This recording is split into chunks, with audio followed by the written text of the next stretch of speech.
हाँ हेलो नमस्कार, स्वागत है आपका एक बार फिर आपके अपने चैनल मेडिक अड्डा प्लस में।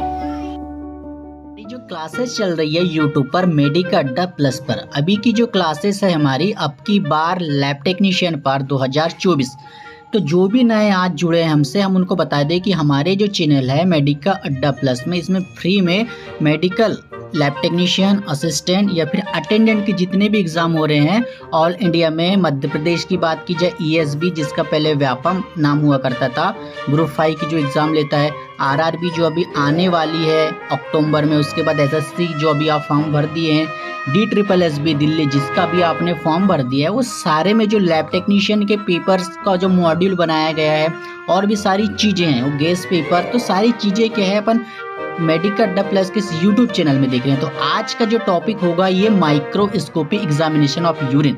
इसके पहले अपन फिजिकल एग्जामिनेशन ऑफ यूरिन पढ़ चुका है, केमिकल एग्जामिनेशन यूरिन पढ़ चुका है, मोस्ट इंपॉर्टेंट क्वेश्चंस आंसर भी उनसे हम देख चुके हैं। आज हम पढ़ेंगे माइक्रोस्कोपी एग्जामिनेशन, मतलब कि माइक्रोस्कोप से देखेंगे कौन कौन से सबस्टेंट है, कौन कौन से पदार्थ हैं जो कि हमारे यूरिन में मौजूद होते हैं, कौन कौन से पदार्थ क्रिस्टल, बैक्टीरिया, उससे कैसे क्वेश्चंस बनते हैं। तो चलिए आइए देखते हैं microscopy examination of the urine.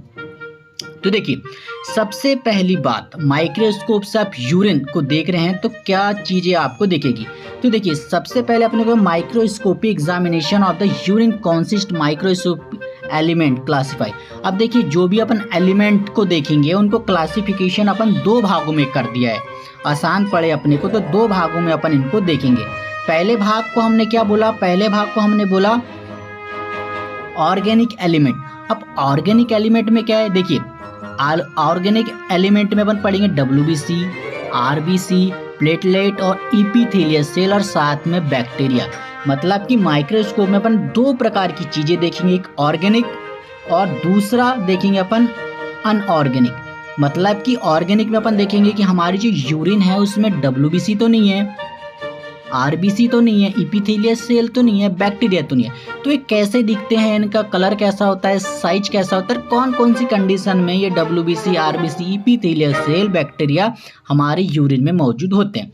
दूसरे में अपन पढ़ेंगे अनऑर्गेनिक एलिमेंट, मतलब कि दे क्रिस्टल और उनकी मॉर्फोलॉजी और मटेरियल को देखेंगे। मतलब कि जितने भी स्टोन प्रॉब्लम जो क्रिस्टल बनते हैं, किडनी में फिल्टर नहीं हो पाते, उनके बारे में देखेंगे। साथ ही उनका स्ट्रक्चर देखेंगे कि कैसा उनका स्ट्रक्चर एक चीज अपने को है कि सबसे पहले अपने को जो सैंपल है उसकी कैटेगरी क्या होगी, सैंपल कैसा होगा। देखते हमारे पास जो सैंपल आएगा माइंड स्ट्रीम फ्रेश सैंपल होना चाहिए, ठीक है, वो भी मॉर्निंग का होना चाहिए। स्पेसिमेन शोड भी फ्रेश, 2 घंटे पहले का जो कलेक्शन है उसके बाद। अगर 2 घंटे के बाद आप देखेंगे तो चीज़ें थोड़ी गड़बड़ा जाती है। तो अपने को 2 घंटे के अंदर तो अपने को एग्जामिनेशन कर लेना है। अब बात आती है 2 घंटे के बाद करना ही है तो उसको अपन क्या करेंगे, रेफ्रिजरेटर में रख देंगे। किसमें, 2 से 4 डिग्री सेल्सियस में। अब देखिए, इतना आपने कर दिया, आपके पास फ्रेश यूरिन आ गई। क्वेश्चन आता है कि यूरिन किस प्रकार का होना, तो अपने को बताने कि फ्रेश यूरिन होना, 2 घंटे के अंदर उसका अपन रिपोर्टिंग कर देंगे। अब देखिए, यूरिन आपके पास आ गई तो डायरेक्टली आप तो माइक्रोस्कोप में देखेंगे नहीं डाल के। तो देखिए उसका मेथड क्या होता है। जैसे ही आपके पास यूरिन आया फ्रेश, अब ये आपकी टेस्ट ट्यूब हो गई। टेस्ट ट्यूब में हमने फिल कर दिया 5 से 10 ml यूरिन। कितना, 5 से 10 ml यूरिन हमने ऐड कर दिया टेस्ट ट्यूब में। उसके बाद हमने क्या किया, सेंट्रीफ्यूज किया 5 मिनट के लिए। 5 मिनट के लिए सेंट्रीफ्यूज हमने किया 3000 RPM में। इतना हमने कर दिया। अब उसके बाद यहाँ पर आपको थोड़ा कुछ दिखने को मिलेगा।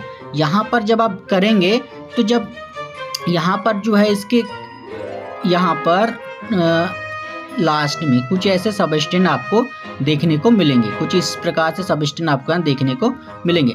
तो अपने को क्या काम करना है, सेंट्रीफ्यूज हमने किया 300 RPM में 5 मिनट के। उसके बाद कुछ क्रिस्टल हैं, कुछ सबस्टेंट हैं, वो आपके यहाँ बॉटम में बैठ जाएंगे। तो अपने को क्या काम करना है, जो भी ऊपर का है ना, ये जो ऊपर का जो है इसको अपने को डिस्कार्ड कर देना है। मतलब कि जो भी ऊपर का यहाँ पर मटेरियल है इसको अपने को फेंक देना है। अब ये जो मटेरियल बच गया नीचे वाला, सेंट्रीफ्यूज करने के बाद अलग अलग हो जाते हैं ना, तो जो भी नीचे वाला बच गया अपने पास आइटम, उसको अपन कांच की स्लाइड में ले लेंगे। ठीक है, कांच की स्लाइड में जो हमने ये बचा हमारे पास, ये हमने कांच की स्लाइड में इसमें ले लिया। ठीक है, क्या ले लिया, ये जो नीचे सबस्टेंस अपने पास बचा है कांच के स्लाइड में ले लिया, उसके ऊपर हमने लगा दिया क्या, कवर स्लिप। ये हमने लगा दिया कवर स्लिप। अब इसको देखेंगे माइक्रोस्कोप में। अब माइक्रोस्कोप में देखेंगे कि क्या चीज़ें इसमें हैं, आरबीसी है क्या, डब्ल्यूबीसी है क्या, प्लेटलेट है या फिर क्रिस्टल है ना, ये सब चीज़ें इसमें देखेंगे, या फिर बैक्टीरिया है। तो इतना आपको करना है। देखिए यहाँ पर बताया गया आपको, यूरिन हमने ले लिया कितना, 5 से 10 ml। उसके बाद उसको सेंट्रीफ्यूज किया, तो सेंट्रीफ्यूज करने के बाद जो देखिए सेडिमेंटेशन नीचे बैठ जा रहा है सबस्टेंस, तो ऊपर वाले को तो हमने क्या किया, ये जो ऊपर वाला भाग है इसको हमने फेंक दिया, नीचे का जो बच गया उसको कैसे लिया, ड्रॉपर की सहायता से हमने लिया और माइक्रोस्कोप में कवर स्लिप लगा के बढ़िया उसको देखे। अब देखे तो देखो कि दिखता क्या है उसमें। अब इसको जैसे ही हमने माइक्रोस्कोप में देखा तो यार हमको उसमें ब्लड सेल्स दिखे, तो हमको मालूम चल गया है कि इसमें क्या है, ब्लड सेल्स आपको दिख रहे हैं। तो ब्लड सेल्स आपको कैसे दिखेंगे, तो आपको पता चल गया अगर इसमें ब्लड सेल्स दिख रहे हैं, तो हमने पहली वीडियो में पढ़ा है अगर यूरिन में ब्लड सेल्स आता है तो उसको अपन कैसे देख सकते हैं, नेकेड आई से भी देख सकते हैं। मतलब कि जब उसकी मॉर्फोलॉजी देखेंगे तो अगर वो डार्क है, उसमें लाल कलर का यूरिन है तो हीमेचूरिया आपको मालूम है। और उसके बाद आपको अगर यूरिन में भी ब्लड दिखता है तो उसको भी क्या कहेंगे, हीमेचूरिया। अब कितना ये दिखना चाहिए आपको, बात ये है। तो देखिए कैसा दिखेगा, बाइनोक्लोर दिखेगा, डिस्क शेप का दिखेगा ना। उसकी डायमीटर कितनी होगी, आपको मालूम है कि 7 माइक्रोन डायमीटर होती है। और वो कंडीशन को क्या बोलेंगे अकाल, आपको मालूम है हीमेचूरिया। अगर यूरिन में ब्लड आ रहा है तो उसको बोलेंगे हीमेचूरिया। ठीक है, अब एक ऐसी कंडीशन है, ये नॉर्मल कंडीशन नहीं है, एबनॉर्मल कंडीशन है। अब इसमें अगर 3 से ज्यादा आ रहे हैं, अब 3 तक तो ठीक है, 3 अगर सेल्स हमको दिख गए तो अपन बोले चलो नॉर्मल है। 3 से ज्यादा अगर आ रहे हैं तो वो कैसी कंडीशन में होगी, एबनॉर्मल। ये आपकी यूरिन है, आपको इसमें दिख रहा है क्या कि ब्लड सेल्स है, नहीं। अगर इसको माइक्रोस्कोप से देखेंगे ब्लड सेल्स है तो उसमें इस प्रकार से कुछ आपको यहाँ पर शो होगा। ये क्या है, ब्लड सेल्स है, क्या में, हमारे यूरिन में। तो हमको मालूम चल गया कि यूरिन में अगर ब्लड सेल्स आ रहे हैं तो अपने को देखना कैसे है, बाइनोकुलर दिखेगा, 7 माइक्रोन की इसकी साइज होगी। ठीक है, कंडीशन को क्या बोलेंगे, हीमेचूरिया। अब सवाल ये है कि कौन कौन सी कंडीशन में दिखता है। तो देखिए कई बार किडनी में जो स्टोन हो जाते हैं, है ना, यूरिनरी ब्लैडर में कोई इन्फेक्शन हो जाता है ना, ये वहाँ की दीवारों में कोई रैप्चर आ जाता है, तो वहाँ इस कंडीशन में आपको देखने को मिलते हैं। अब आगे देखेंगे कि इपीथेलियल सेल, आपने पैथोलॉजी में बहुत बार नाम सुना होगा, इपीथेलियल सेल है क्या। तो देखिए जरा इसको समझते हैं, इपीथेलियल सेल आखिर है क्या। तो देखिए यार, present all surface of the body include body vessels. अब क्या है, हमारी बॉडी के हर सरफेस में क्या मौजूद है, इपीथेलियल सेल। अब कहाँ मौजूद है ये, तो ये हमारे ब्लड वेसल्स में है, स्किन में है ना, यूरिनर की लाइन में है, जो यूरिनरी ट्रैक है ना हमारा, उसकी लाइन में बना हुआ है, हर जगह है, वेजाइना में है। तो इपीथेलियल सेल कहाँ है, हमारी बॉडी के सरफेस में है, यूरिनरी ब्लैडर में है, स्किन में है, जो वेसल्स हैं ब्लड वेसल्स उनमें है। तो अब इसकी कंडीशन क्या है, अगर ये हमारे यूरिन में कितना हो तो नॉर्मल, अगर ये 2 से 3 हाई पावर में अगर ये दिख रहे हैं 2 से 3 तो समझ लो नॉर्मल है ना। फीमेल में अगर बात की जाए तो फीमेल में 3 से 5 अगर ये दिख रहे हैं तो नॉर्मल है। अब इनकी जो संख्या है अगर वो हमारे यूरिन में बढ़ गई, यूरिन में अगर इपीथेलियल सेल की संख्या बढ़ गई, इस प्रकार से देखिए इपीथेलियल आपको देखेंगे। अगर ये 1-2 है तो चलो ठीक है, 3 है तो मेल में, फीमेल में 4 हैं, चलो ठीक है। अब इनकी संख्या तो यहाँ देखो, अब फील्ड में कितने सारे अपने को देखने को मिले। अगर इतना ये हमको देखने को मिल रहा है तो अपने को यहाँ पर दिक्कतें होती है। आप एक इन दिक्कतों में दिखने को मिलेगा इपीथेलियल सेल। कई बार एग्जाम में आता है कि which condition are produce of epithelial cell high amount in urine. तो अपने को बताना है कि कौन कौन सी कंडीशन में। पहली तो है यूरिनरी ट्रैक इन्फेक्शन, यूटीआई की कंडीशन में आपको दिखेगा।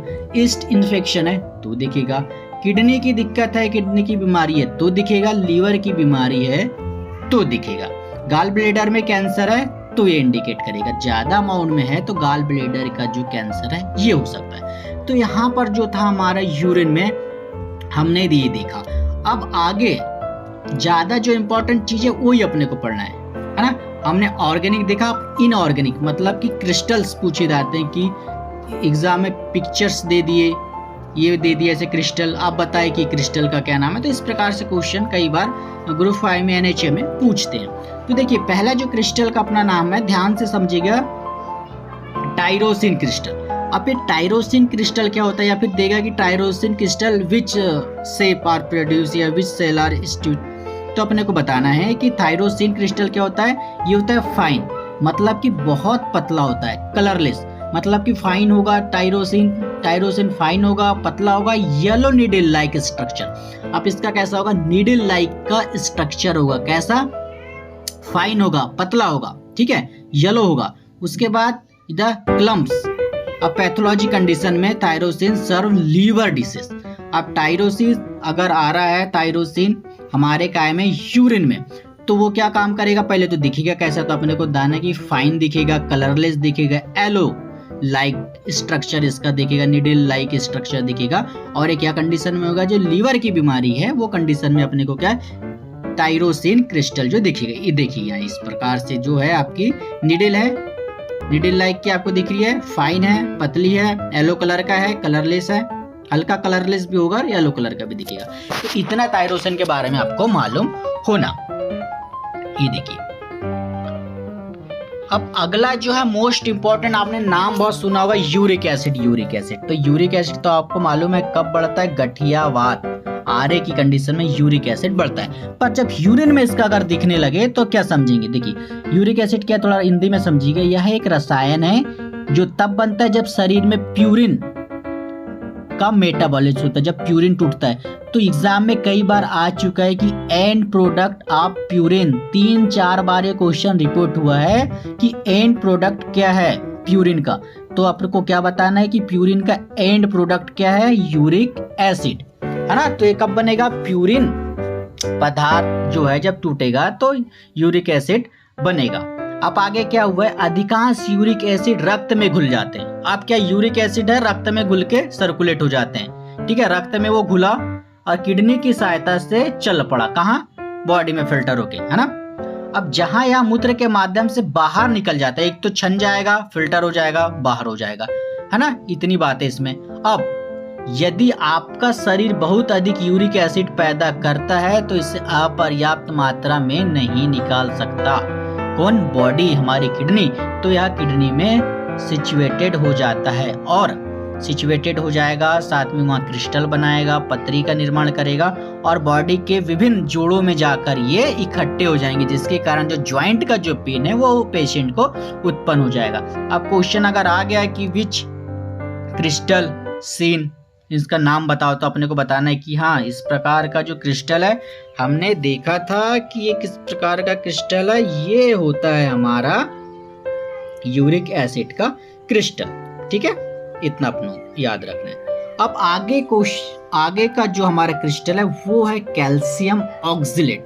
अब कैल्शियम ऑक्सिलेट 2 सबस्टेंस मतलब 2 प्रकार से मिलके बना है। पहला है कैल्शियम और दूसरा है ऑक्सिलेट। अब देखते हैं इसका क्या काम है, ध्यान दीजिएगा थोड़ा।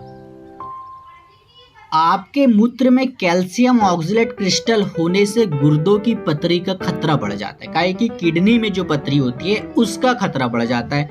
लेकिन इसका मतलब यह नहीं कि आपके जो बॉडी है, पथरी, आपकी जो शरीर में जो पथरी है, मानव शरीर में कैल्शियम ऑक्सिलेट का निर्माण बहुत आम बात है। मतलब कि कहने का मतलब है कि जो हमारी बॉडी में है जो कैल्शियम ऑक्सिलेट का होना ये आम बात है और आमतौर पर इसका काम महत्वपूर्ण होता है, ठीक है, महत्वपूर्ण होता है। पर हर चीज जब जरूरत से ज्यादा बढ़ जाती है तो नुकसान देती है। अब ये दिखेगा कैसे अपने को, तो यह जो दिखेगा ये डंबल शेप का दिखेगा। कैसा, ये अपने को दिखेगा, ये डंबल होते हैं जिम में जो मारते हैं, इस प्रकार का डंबल शेप में दिखेगा। या फिर इन्वेलप मतलब कि जो लिफाफा होता है इस शेप में ये आपको दिखेगा। तो देखिए इसका ओरिजिनल, अब इसको कोई लोग डायमंड भी बोलते हैं पर ये डायमंड नहीं है, ये इन्वेलप शेप है। जो आपका लिफाफा होता है, लिफाफा के जैसा ये जो शेप है आपका, ये है ना।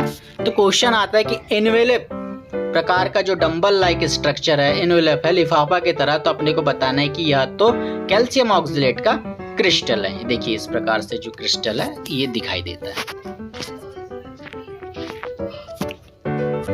अब आगे जो है ये किस किस कंडीशन में जो है पथरी का निर्माण करेगा, कैल्शियम ऑक्सिलेट कौन कौन सी कंडीशन में हमको दिखाई देगा। तो देखिए अगर कोई व्यक्ति है जो ड्रिंक मतलब कि जो पानी की मात्रा उनकी बॉडी में कम है, खाना कम खा रहा है, तो उनके शरीर में भी दिखेगा। ठीक है, उसके बाद ऑक्सलेट इंक्रीज फूड में दिखेगा। उसके बाद कब दिखेगा? Increase protein. अब प्रोटीन की मात्रा ज़्यादा ले रहा है, किडनी फिल्टर नहीं कर पा रही है तो दिखेगा, है ना। और ये फूड वूड की कमी है बॉडी में, मतलब कि चीज़ें वो नहीं खा पा रहा है, नहीं पी पा रहा है, तो उसमें भी क्रिस्टल दिखेंगे कैल्शियम ऑक्सलेट के। उसके बाद शुगर लेवल अगर बॉडी में ज़्यादा हो पा रहा है तो उसमें भी दिखेगा। साल्ट जो है बॉडी में ज़्यादा साल्ट चीज़ें खा रहा है, नमक की चीज़ें खा रहा है तो होता है। ओबेसिटी, कई बार मोटापा और डायबिटीज मेलिटस की कंडीशन में भी क्या है, कैल्शियम ऑक्सलेट हमारी बॉडी में हमको देखने को मिलते हैं। तो जो कैल्शियम ऑक्सलेट है कब कब देखने को मिलेंगे? व्यक्ति साल्टी चीज खा रहा है, शुगर ज्यादा खा रहा है, डायबिटीज या मोटापा है, या फिर प्रोटीन इंटेक कर रहा है, या फिर पानी कम मात्रा में मिल रहा है, तो वहां पर क्या है हमारा दिखेगा कौन? कैल्शियम ऑक्सलेट, लिफाफा की तरह। चलिए अब हम देख, बात आती है बैक्टीरिया की। कहाँ? अगर हमारे यूरिन में बैक्टीरिया होते हैं तो कैसे दिखाई देते हैं? बैक्टीरिया यूरिन में आखिर होते क्यों होते? देखिए, अगर माइक्रोस्कोप से हमने देखा किसको? यूरिन को, तो कुछ इस प्रकार के बैक्टीरिया हमको यूरिन में नजर आते हैं। ये जो आप देख पा रहे हैं, इस प्रकार के जो बैक्टीरिया हैं ये नजर आते हैं। अब देखिए बैक्टीरिया देखेंगे क्यों हमको? देखिए, अगर आपकी यूरिन में नॉर्मली प्रेजेंट 5 बैक्टीरिया, मतलब 5 बैक्टीरिया आपको दिखते हैं, 1 2 3 4 5 एक फील्ड में, तो वो नॉर्मल है, उसकी दिक्कत नहीं है। अगर इससे ज़्यादा बैक्टीरिया दिखाई दे रहे हैं तो क्या है, वो एबनॉर्मल कंडीशन हमारी हो जाती है। ठीक है, there are bacteria due to contaminated flow of the vagina secretion. अब कई बार क्या है, ये वेजाइना सिक्रीशन में भी आपको देखने को मिलता है। उसके बाद यदि यूरिन है, यूरिन में अगर यूटीआई है तो दिखेगा। यूरिन अगर रूम टेम्परेचर में नहीं है, यूरिन में आप रूम टेम्परेचर में नहीं है, अगर उसको आप बोले थे ना 2 घंटे के अंदर देखना है, अगर 3-4 घंटे के बाद आप उसको देख रहे हैं तो वहाँ भी आपको बैक्टीरिया देखने को मिलता है। इसीलिए जो लैब सेफ्टी मैनेजमेंट है उसमें कहा गया है कि 2 घंटे के अंदर अपने यूरिन को एग्जामिनेशन कर देना है। ठीक है, उसके बाद when bacteria are seen in the urine they should be reported per high power। अब देखेंगे कहाँ इसमें क्वेश्चन आता है कि जो बैक्टीरिया आप किस प्रकार से देख पाएंगे, तो वहाँ पर हाई पावर में अपन इसको अपने को देखना है। तो इस प्रकार की जो है यूरिन में आपका बैक्टीरिया शो हो जाएगा। तो इतनी जो बातें थी वो था हमारे आज के लेक्चर में।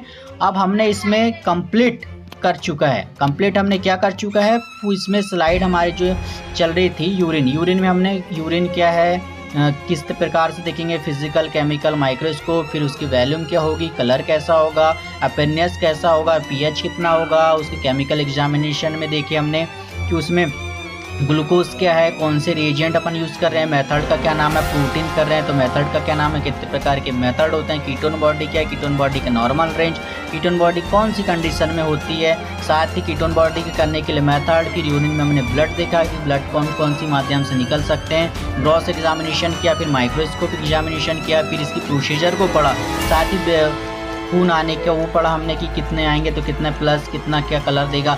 उसके बाद हमने माइक्रोस्कोप में पढ़ा, तो माइक्रोस्कोप एग्जामिनेशन हमने पढ़ा कि कौन कौन सा एलिमेंट है, ऑर्गेनिक इनऑर्गेनिक एलिमेंट कैसे दिखेंगे, इनका प्रोसीजर क्या है माइक्रोस्कोप में एग्जामिनेशन करने का, रेड ब्लड सेल्स आएंगे कितनी कंडीशन में आएंगे, कितने आएंगे तो अपन इसको बोलेंगे एपिथेलियल सेल क्या है, कैसे आएंगे, कितने आएंगे तो अपन इसको क्या, इसका दिखता कैसा एपिथेलियल सेल, साथ ही कौन कौन सी कंडीशन में होगा, या फिर क्रिस्टल के बारे में हमने पढ़ा कि कौन कौन से क्रिस्टल इसमें मौजूद है ना। ये सारी चीज़ें हमने आज पढ़ चुका। कल जो हमारा रहेगा इसमें, कल जो हमारा रहेगा ये रहेगा मोस्ट इम्पॉर्टेंट क्वेश्चंस जो कि रिपीटेड हैं यूरिन एग्जामिनेशन से।